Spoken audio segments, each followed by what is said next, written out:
The White House has given agencies until the end of this year to make sure their use of artificial intelligence is safe and fair. It tells practitioners to keep humans in that proverbial loop and to let people opt out of AI applications, like at the airport, and to stop using AI if they can't meet the safeguard rules. How feasible is all of this?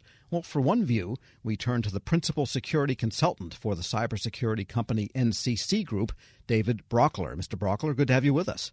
Thank you. I'm glad to be here. And everybody is really running around almost like a chicken with its head off over AI. And we've seen this type of technological wonder come into the government. They don't always pan out.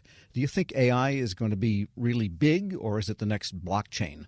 Yeah, that's always an interesting question. Whenever we're dealing with a paradigm shift of technology, there's always the potential that we're dealing with the next internet. This is the next big thing. On the other hand, this might fizzle out in the next 5 years, and we realize that its use cases are a lot more limited than we had initially anticipated. So right now, we're still in the honeymoon phase with AI. The government actually released a list of their intended use cases where they think that they could put AI to good use. But as it turns out, it's almost a wish list rather than a direct plan of attack for the near future. So I think that we'll see a lot of interesting avenues in the next several years, but whether or not they pan out is anybody's guess. And some of the use cases they mention, like facial recognition, this is not new, and it was never called AI. Are we kind of retrofitting the word AI onto just sophisticated logic algorithms or processes that were there all along? I think if you go back 5 years, you'll have found that we call it machine learning. And this is something that we've been doing for decades now. And of course, it's been more sophisticated in recent years. But everything from cybersecurity with detecting threats on systems to facial recognition, we've been seeing these technologies at play.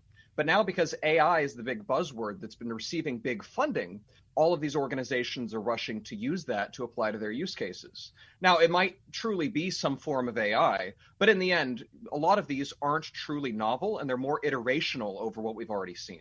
And getting to the particular follow-on to the executive order, I guess it was from last October. Now we have this new recent March of 24 directive on the safety of it. What do agencies actually have to do here, do you think, to summarize it all? Sure. Well, a couple of the key points that I noticed is that the transparency and accountability guidelines require individuals to be able to opt out of certain AI use cases. So, for example, if you go to the airport and they're using facial recognition, an individual needs to have the ability to opt out of that facial tracking without it negatively impacting their ability to get on the plane. And personally, I think that that's a phenomenal step forward for these individual rights to say, I don't want to be a part of this tracking technology. They also indicated that they wanted to release these models to the public, which provides ample opportunity for what I call a public-private collaboration, where the individuals and the public can see these models that are released by the government, poke at them, and we can use this to figure out, here are the next things we can do to make AI better for everybody, not just one organization or one federal agency. Well, are they maybe creating a straw man there? Because remember when the first scanners came that showed the outline of the human body in some anatomical detail, and people were worried about being seen in that manner and whether those pictures were in fact kept. They weren't kept. They were just used in that moment and then never stored anywhere. And then they abstracted the human anatomy so that you could still see what was in the pocket, but you couldn't see what was underneath the pocket, to put it that way. And they don't keep the photo images until the matching is done, then they're disposed of. So is it a real fear there? And should someone have the right to opt out when, in fact, the picture's destroyed the second it's used? Yeah, I think that it's an interesting question in that regard. And a lot of individuals feel differently about what their personal risk tolerance looks like. And that's something we talk about in the security industry and with the NCC Group a lot, is that every individual and every organization is willing to deal with a different amount of risk. So for some people, they might say, I have decent confidence that this is going to be implemented correctly. And I'm not even going to say that it has to be maliciously. It could just be a mistake. But they're saying, I'm not willing to put up with the idea that somebody might make that mistake and my information could be released out there somewhere. Another individual might say, who cares? I have a driver's license. They already have my face. And so we're dealing with individuals who have different risk tolerances, who are willing to put up with different amounts of toy with their personal data. We're speaking with David Brauchler. He's a principal security consultant for the NCC Group.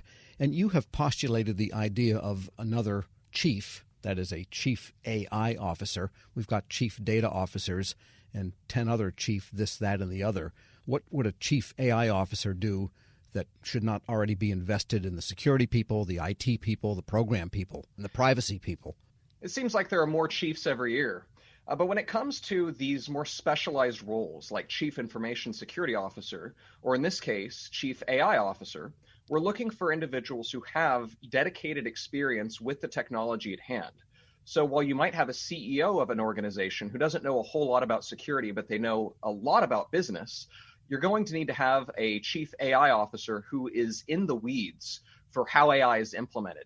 Now, that doesn't mean that they have to understand all of the math and the calculus that goes on behind the scenes, but they do need to understand those privacy and security risks that AI introduces to an organization. And whether that be a business or an agency, these organizations need to be aware of how they're using AI and how it's impacting their data flows within that organization. And on the question of the human in the loop, that's emphasized very early and strongly in that executive order, or that follow-on order. I don't hear anyone that promulgates AI without saying the same thing.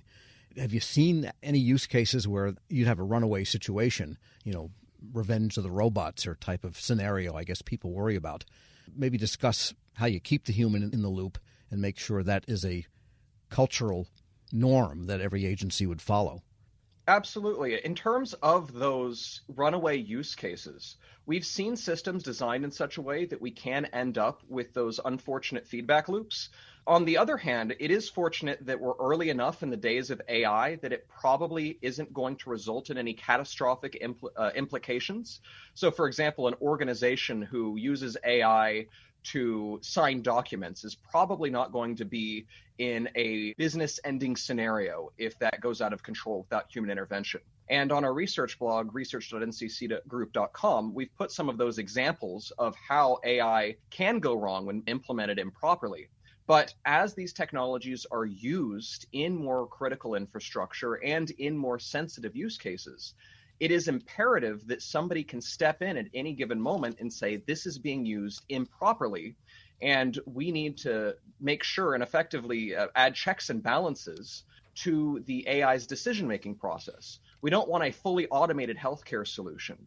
We're talking about risk of life and limb here. And so when AI is, from a big picture perspective, an advanced automation solution, we have to have a person there double checking the results, I would say forever, but at least until we're confident that AI can make decisions better than any person ever could. And is it possible to make, say, the applications of generative AI accountable and traceable and auditable? I'll make the analogy of Boeing, which is having issues with manufacturing quality, but every rivet and screw is documented. And if one screw goes in wrong and they replace it, that's actually got to be documented so that everything can be audited later on. Can you do that with training data and training inputs to generative AI? It's an interesting case, and I would say tentatively, yes. Organizations can keep track of everything that goes into these systems and everything that comes out of them.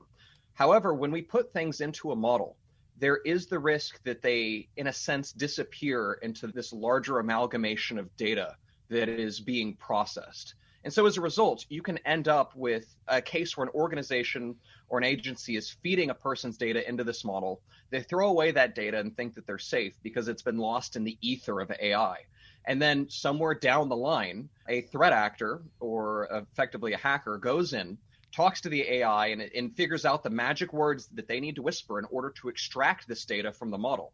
So whenever an AI sees something, we can't be confident that that ends up going away, which is the same reason that no organization should be feeding third-party AIs confidential internal information from their organizations. For example, I've seen individuals send source code to, say, OpenAI's ChatGPT. But they don't realize that when they're doing that, they're effectively exposing it for the world to see. It's just a matter of time before that is later leaked from the model itself. So you might say the output of generative AI is a cake that can be unbaked. It is a cake that can be split open, I would say. It's difficult to remove data, but it is possible to see what was put into it to begin with. All right, better way of putting it. David Brauchler is Principal Security Consultant for the NCC Group. Thanks so much for joining me. Thank you very much for having me. Had a great time. And we'll post this interview at federalnewsnetwork.com/Federal Drive, along with a link to a fact sheet about that latest White House